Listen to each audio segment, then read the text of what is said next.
pessoal, aqui quem fala com vocês é o Guilherme Carvalhal e no vídeo de hoje nós estamos encerrando a série de vídeos em que estamos falando sobre o advento do indivíduo. Então, já deixa sua clicada em curtir e se inscreva também para estar acompanhando o nosso conteúdo.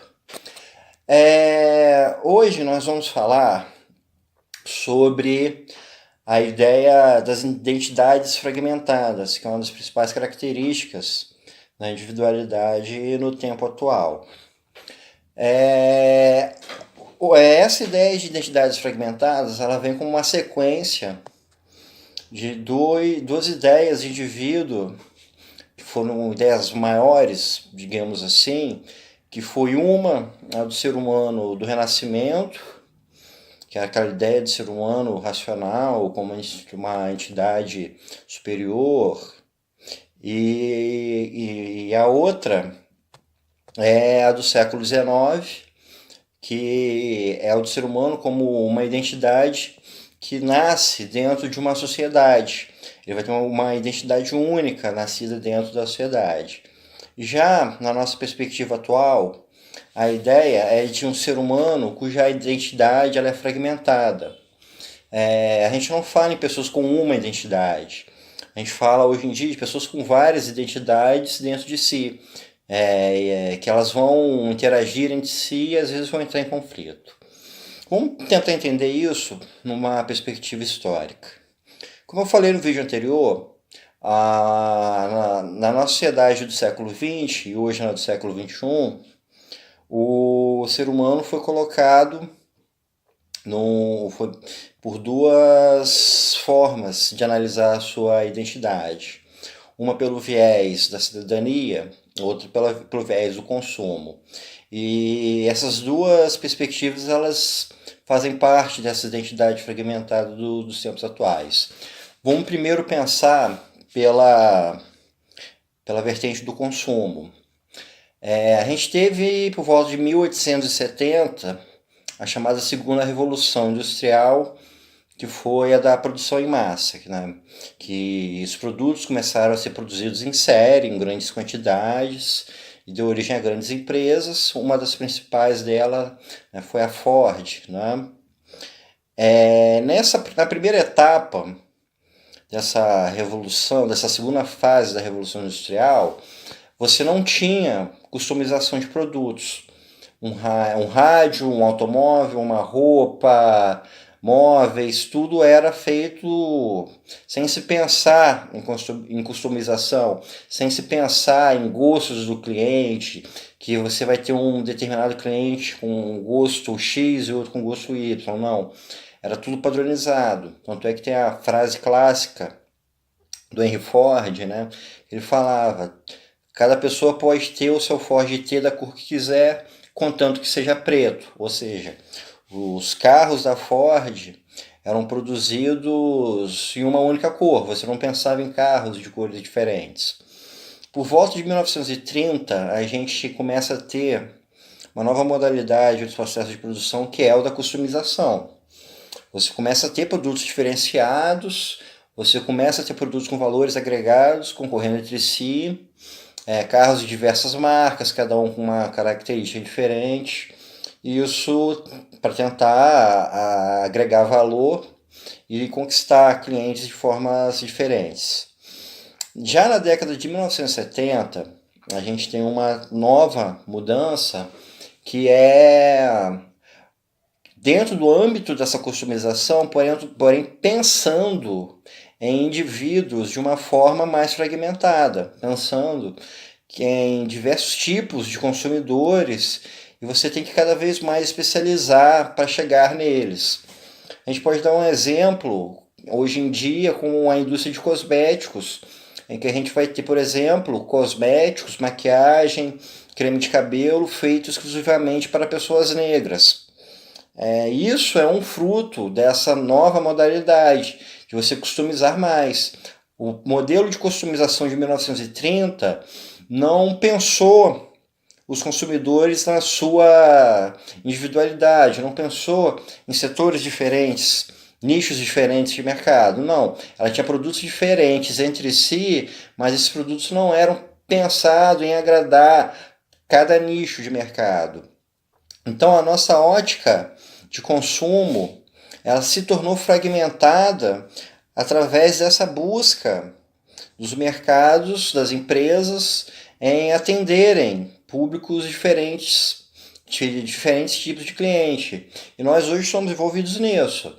A gente pode pensar pessoas que preferem Coca-Cola ou Guaraná, pessoas que preferem uma marca de roupa X e outra uma marca de roupa Y, a pessoa que prefere um carro da Ford ou um carro da Hyundai, e por aí a gente vai ter essa variedade de públicos consumidores. Já pensando pela vertente da cidadania, a gente olha principalmente pela década de 1960, quando a gente começou a ter várias manifestações de grupos minoritários. A gente começou a ter os movimentos negros, os movimentos LGBT, o movimento feminista, ele é anterior, mas ele ganhou muito fôlego nessa época. Os movimentos ambientais começaram a surgir nessa época, e isso tudo permeou a nossa sociedade. Como que isso mudou? Isso mudou a nossa perspectiva. Nós, a partir do momento em que tivemos na sociedade essa divisão de disputas de poder por espaço na sociedade, isso acabou influenciando também a nossa concepção enquanto indivíduos. Provavelmente você deve se relacionar com pessoas que se considerem de esquerda, de direita, defensores de minorias, pessoas veganas, e essas causas todas, elas começaram a permear a sociedade das pessoas a partir da década de 1960. Um caso muito clássico para a gente entender isso é pelos partidos políticos dos Estados Unidos, os democratas e os republicanos. Grosso modo, nos tempos de hoje, costuma-se dizer que os republicanos são de direita e os democratas de esquerda, né? Que os democratas estariam mais envolvidos com os grupos minoritários dos Estados Unidos e os republicanos estariam mais próximos à figura do branco anglo-saxão protestante, a figura que é considerada a fundadora dos Estados Unidos, os moldes que nós conhecemos. Só que isso não foi sempre assim. Até a década de 1960, cada um desses partidos englobava formas diferentes de pensamento. Tanto no democrata quanto nos republicanos, você teria pessoas que poderiam defender Estado mínimo, um Estado mais interventor na economia. Você teria pessoas que defenderiam causa negra, causas minoritárias. A cisão entre esses dois partidos aconteceu a partir da década de 1960. Então isso ajuda a gente a perceber como esses movimentos sociais tiveram um efeito forte na sociedade e levaram as pessoas a interagirem e se definirem através de várias formas de orientação políticas, ideológicas e outras que a gente puder imaginar.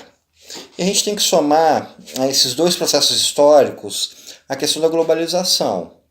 A gente tem um acesso muito maior à informação através da globalização, as informações fluem com muita facilidade e isso tende a fazer com que as pessoas se orientem, se posicionem, se formem através dessas redes, desses grandes canais de comunicação que temos hoje em dia.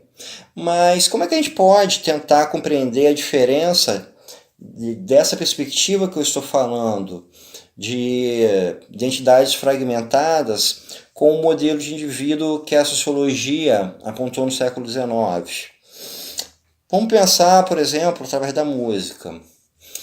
Se a gente pensar numa pessoa que gosta de rock, a gente pode pensar que essa pessoa vai usar uma camisa preta, talvez uma calça rasgada, um tênis all-star e outros adereços que a identifiquem.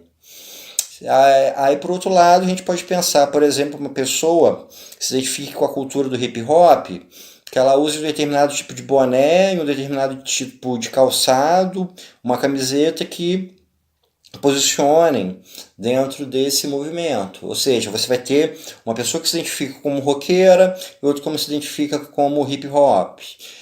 A gente não pode pensar que na década de 1920 você tivesse uma cisão entre aqueles que gostassem de foxtrot e aqueles que gostassem de valsa.